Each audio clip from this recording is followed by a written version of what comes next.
Magadi MLA Manjunath XMLA 222 ಜನರ CD ಇದೆ, honey trap ಇದೆ.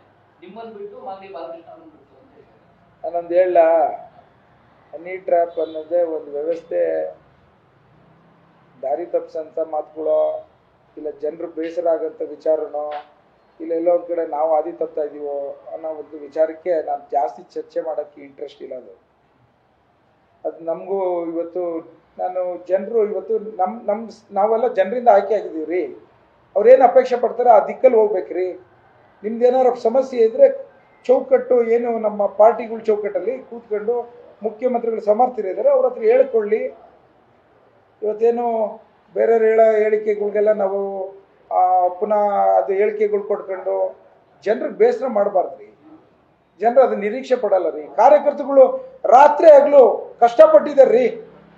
ಇವತ್ತು ನನ್ಗೆ ಗೊತ್ತಿದೆ ರೀ, ಮಧ್ಯರಾತ್ರಿ ಹೋಗಿ ಬಾವುಟಗಳು ಹಾಕಿ ಜನರಿಗೆ ನಮ್ಮ ಸಿದ್ಧಾಂತಗಳು ಹೇಳ್ಕೊಂಡು ಇಲ್ಲ ನಮ್ಮ ಪಕ್ಷಕ್ಕೆ ನೀವು ಮತ ಹಾಕಬೇಕು, ನೀವೇನಾದರೂ ಮಾಡಿ ನಮ್ಮ ಸರ್ಕಾರ ತರಬೇಕು ಅಂತ ತ್ಯಾಗ ಮಾಡಿರೋರಿಗೆ ಅವಮಾನ ಮಾಡ್ದಂಗೆ ಆಗುತ್ತೆ. ನಾನು ಮತ್ತೊಮ್ಮೆ ಆ ವಿಚಾರದಲ್ಲಿ ಈ ಚರ್ಚೆಗಳನ್ನು ಬಿಟ್ಟು ಜನಸಾಮಾನ್ಯರ ಸಮಸ್ಯೆಗಳ ಚರ್ಚೆ, ಮೂಲಭೂತ ಸೌಕರ್ಯಗಳು ಅಂತ ಕೊಡೋ ಅಂತ ಒಂದು ಚಿಂತನೆ ನಮ್ಗೆ ಬರಬೇಕು.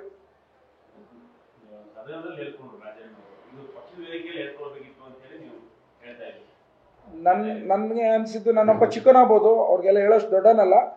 ಆದರೆ ಪಾರ್ಟಿಗೆ ಮುಜುಗರಗಳಾಗಬಾರ್ದು, ಪಾರ್ಟಿ ಶಿಸ್ತಲ್ಲಿ ಹೋಗ್ತಾ ಇರಬೇಕು. ಪಾರ್ಟಿ ಇದ್ರೇ ಒಂದು ಸೇವೆ ಮಾಡಲಿಕ್ಕೆ ಅವಕಾಶ. ಸರ್ಕಾರ ಪಾರ್ಟಿ ನಮ್ಮ DK ಶಿವಕುಮಾರ್ ಸಾಹೇಬ್ರು ಯಾವಾಗಲೂ ಹೇಳ್ತಿರ್ತಾರೆ ಪಾರ್ಟಿ ತಾಯಿ ಇದ್ದಂಗೆ ಅಂತ.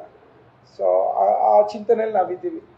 ತುಮಕೂರು ಜಿಲ್ಲೆಯ ವೈಮನಸ್ಸುಗಳು ರಾಜ್ಯದಲ್ಲಿ ಒಂದಷ್ಟು ಸದ್ದು ಮಾಡ್ತಾ ಇದ್ದಾರೆ ಈ ವಿಚಾರಗಳು. ನನಗೆ ಗೊತ್ತಿದ್ದಂತೆ ಯಾವ ವೈಮನಸ್ಸು ಭಿನ್ನಾಭಿಪ್ರಾಯಗಳಿಲ್ಲ. ಸಣ್ಣ ಪುಟ್ಟವು ಬಂದೇ ಬರುತ್ತೆ. ಅದನ್ನು ನಿವಾರಣೆ ಮಾಡೋಷ್ಟು ನಮ್ಮ ನಾಯಕರುಗಳು ಸಮರ್ಥರಿದ್ದಾರೆ. ಸೊ ಹಾಗಾಗಿ ಅದನ್ನು ಅಷ್ಟು ಜನರಿಗೆ ನಾವು ಅವ್ರ ಟೈಮ್ಗಳಲ್ಲಿ ವ್ಯಯ ಮಾಡಿಕೊಂಡು ಕೊಡೋಂಥದ್ದು ಏನಿಲ್ಲ. ನಾವು ಪಾರ್ಟಿಲಿ ಅದನ್ನು ಸೂಕ್ತವಾದಂಥ ಸಂದರ್ಭದಲ್ಲಿ ಅದನ್ನು ನಿವಾರಣೆ ಮಾಡ್ಕೋತೀವಿ.